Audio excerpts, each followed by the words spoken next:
The final speaker today, who was heralded earlier, is Robin North from Immense Simulations, who's lives in this building and is going to tell you what they're up to.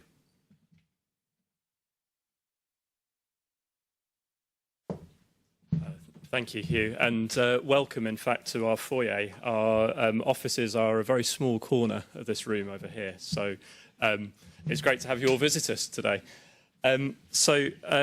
I have a difficult job of following what I think have been an excellent set of talks today. What I'd like to do is tell you a little bit about where Immense Simulations has come from and some of the work we're trying to do with our partners over the next years, and hopefully with many of you in this room, to try and bring some of these technologies forward quickly and help us as a community take advantage of these technologies in terms of improving how we can do our modelling and how we can address some of these new problems. So I titled the talk whether these methods were realistic, whether they were practical, whether they were useful. You've heard several examples from others already this afternoon that address some of those questions, so forgive me if I skip through some bits relatively quickly, but hopefully you'll get a sense of what we're trying to do. So there are three real points I want to make. The first is around people and around data, and that's been brought out by several colleagues today. We have huge demographic changes that are evolving, that are changing the way we interact with things, but we're also knowing much more about how we each, as consumers, if not necessarily just as travellers, behave and prefer to carry out our lives. We're seeing a big revolution in mobility services. Klaus described some of them, and you've seen examples and heard about them earlier today, and they really are changing how we need to think about transport networks and how we think about modelling them and describing them for the future. We've also heard this afternoon about some of the new modelling technologies that are coming through, and we've had a couple of really excellent talks that are giving some insights into how those things are coming together and where innovations in other sectors can be really valuable to this transport modelling community. Okay, so people.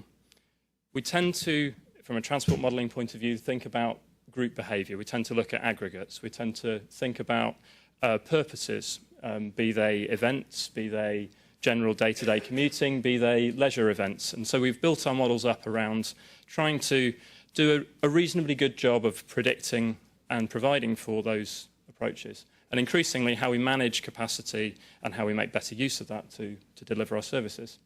What we're also seeing is a lot more personalisation. We're seeing differences in how individuals want to conduct their activities and how they want to move through those systems, and how that's different day to day, week to week, and how new mobility offerings are enabling that.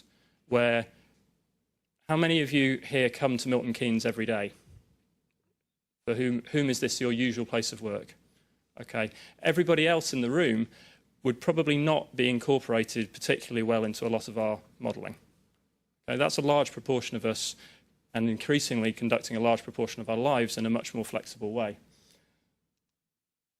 We tend to use and tend to rely on aggregated data sets. This is some of the ONS data, some of the things that were presented in the Traveller Needs Study as being the background to how we think about travel. And they're a fantastic basis for doing a lot of good analysis, and they've been a bedrock of a lot of what we do.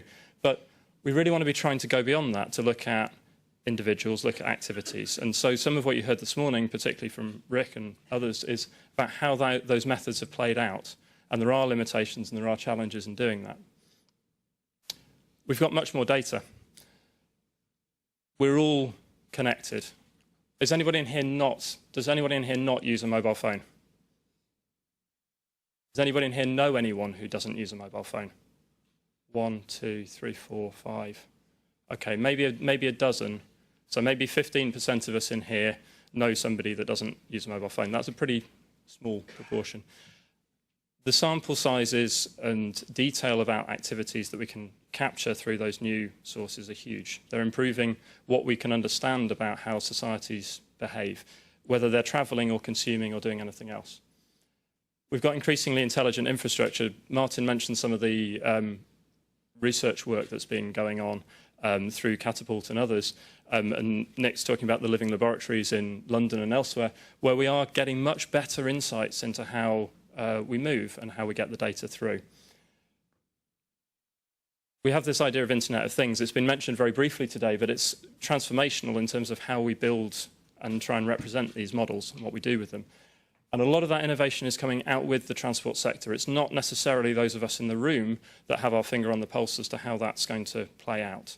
And so in order for the insights and the capability in this room to remain relevant, we need to understand how to use that and how to have it help us do a better job of delivering for our objectives. This is a modification of the transoms activity diagram. So you've seen some versions of this morning. A lot of these data sets allow us to look at individual microsimulation of trips and behavior in a lot more detail than we've been able to do before. And there are huge challenges with calibration and validation. I wouldn't want to pretend there aren't. But we can start to build these models, constrain them better with new data sets, and also roll them out at scale using some of these other technologies that we've heard about. The real question is that useful? Is it valuable? Are there enough of those really high-value, difficult problems where that compute infrastructure really makes a difference? And I think the simple answer is we don't know yet. And we need to do the research, do the development to try and test that out. And I think John gave some really good examples of that earlier on. Connectivity is affecting other things about how we deliver transport and transport services. So I had gradual adoption of new service offerings on an earlier slide, and you'll see why I've crossed that out in a moment. But all of the things on the right-hand side are services that are out there today, that are being deployed and being trialled. And people aren't waiting for permission from the transport planning community to say, can I put a mobility services out there? They're trying it. They're rolling it out and seeing if it works. And that has huge implications for all of us in terms of what we want to use as consumers, but also how we want our cities and our communities to behave. A lot of these players are putting in a lot of investment, pouring in investment to capture market share. James spoke this morning about mobility as a service and how those business models are potentially really disruptive to how traditional operators perform and how they recover their revenue from fares and ticketing and so on. Profitability will still require effective fleet management. So moving vehicles around to deliver mobility services is fundamentally going to be a business that relies on being good at it, at getting the vehicles in the right place, at the right time, at the right service level, with the right quality, and so on. And the final point is that city operations, and that means our societies and our communities, require cooperation between these different services, whether they're private sector or public sector. But all of this is happening now. It is happening today, and I really echo Klaus's point of that we need tools that can help us do things about making good decisions now, that we can do make robust investments going forward. This is speaking to the point about gradual. So this is a slide showing adoption rates of ride-sharing services in China, red cities compared to rest of the world cities. So in most organisations, you'd be really happy with any of the growth curves in blue on the right-hand side. Some of these services are taking off enormously. They are revolutionising how people are using their mobility systems. And we're just seeing the beginning of that now. And that's only going to change faster as we start to get some of the automated technologies through. The Transport Systems Catapult's done quite a bit of work over the last year or so to pull together insights around technology strategies and around technology development in different arenas. And so this is pulling out some of the insights around mobility as a service and how that's progressing as the information integration improves. There's a lot more information at the TSC Tech Strategy website, and I really recommend people take a look at it. It's a great way into a lot of this research. One of the other things that's been done is pulling together roadmaps about how these technologies interact to deliver some of these services downstream. And within that, there are elements there that are core competencies of a lot of the people within the transport modelling community. And there's a challenge on us all to try and adapt our expertise and our tooling to serve all these needs. And much of that's happening already. I'm not saying that we're not doing that. Something that we've been able to get launched in the last year and has led to the Spinout Company has been some work to try and explore how these technologies can be applied. So if we wind back to last summer, we were working on a collaborative project with the DFT to look at connected automated vehicle modelling, and many of you were involved in bits of that. As part of that work, we collaborated with Improbable and John and his colleagues to look at whether some of the techniques that were coming through in computer gaming could be applied in a transport context. Very quickly, it became clear that they could, and that while we needed to think a bit differently about the software, it was a really powerful way of bringing together some of these insights. It's also a very powerful way of making existing tooling continue to be relevant and valuable. We were successful in pitching a project to Innovate UK, and we've been developing, as since June, a set of proof of concept tools, a set of techniques to harness these technologies and use them for looking at fleet operations and how you can manage them efficiently.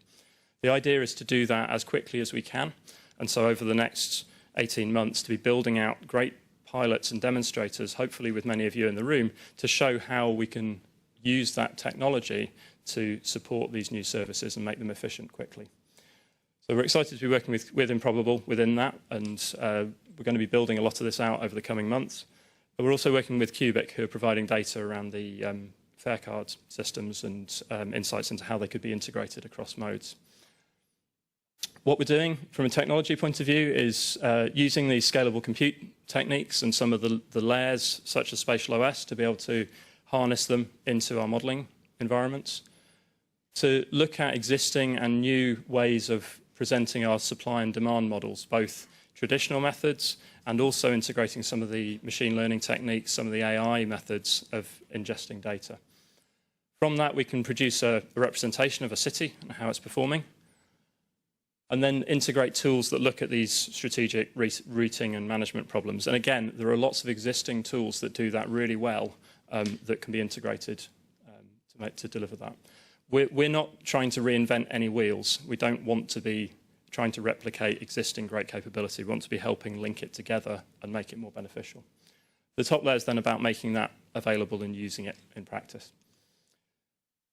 What that leads to is an activity platform, effectively. So many of you will have had diagrams like this or developed them yourselves over the years, where we have data on the left-hand side, new insights, new types of data, new business models around how those data sources can be made available, how we can integrate them, in our case using some of these new technologies, and then provide outputs that can be relevant to mobility services, fleets, maintenance, looking at deliveries, events, or traditional planning type of applications.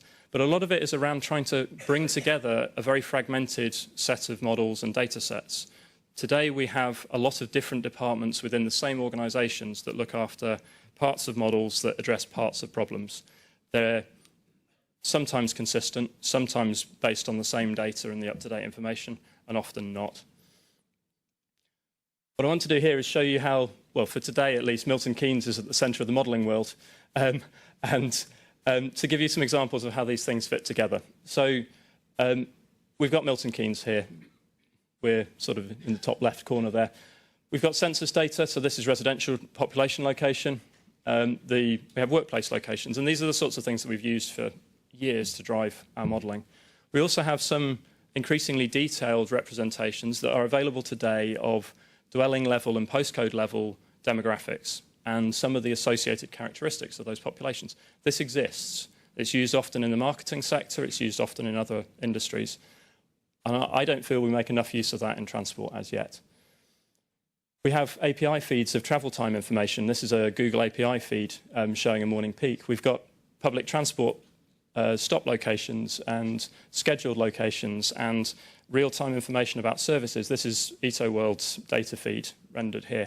So we can tell a lot about the live circumstances of what a city is doing. We can do that now, and we can incorporate that into our existing models. We can also then start to look at how new services interact. Here we've got two taxi fleets competing. The purple fleet has knowledge about arrivals and demands, the others just responding to requests.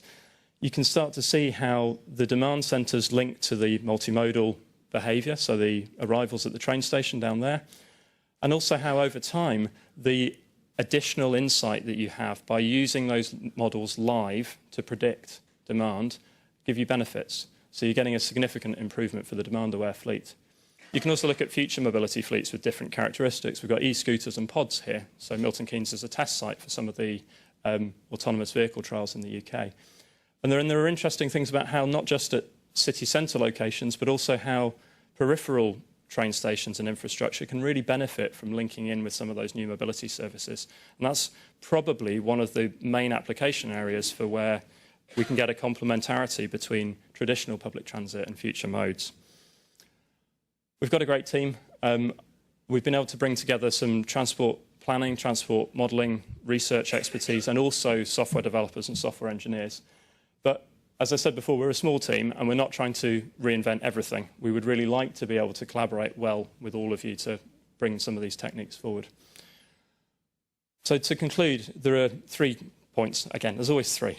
The first one is around data-driven models. There are huge opportunities around new data. There are data sets being opened up, new APIs, news feeds that we can make use of. That gives us some opportunities, but it also gives us some issues about managing inconsistencies, about ensuring that those insights are coherent with what we know about how a system behaves. And we want to integrate that well with good practice to be able to bound our estimates and understand where we're strong and where we're weak. The models are increasingly a repository of that data and the insights for that community. And I was really struck by Llewellyn's presentation and the idea of having those as a community resource. And maybe that changes some of our approaches as a community as to how we develop these assets and maintain them over time. And again, I think there's a big opportunity there to aggregate a lot of these insights in useful fashion. The final point, I guess, is about tomorrow's world. We've talked a bit about scenario planning, but how if we can maintain a persistently updated, persistently tested and calibrated world as a representation, we can then spin off multiple different scenarios with different fidelities to test out a lot of these options relatively fast. We've got less of a lead time in building up a new base model. We have that base and we maintain it continuously. So that's all I had to say. I guess I'd like to reiterate the final point, which is that these are technologies and approaches that are being developed outside the transport modelling community, but there is huge insight in here and great existing tooling, and we would like to be able to be part of the process for bringing those things together and testing how well they work. So please do come and talk to us. We have a stand around the corner. We'd love to talk to you about how we can work together. Okay. Thanks.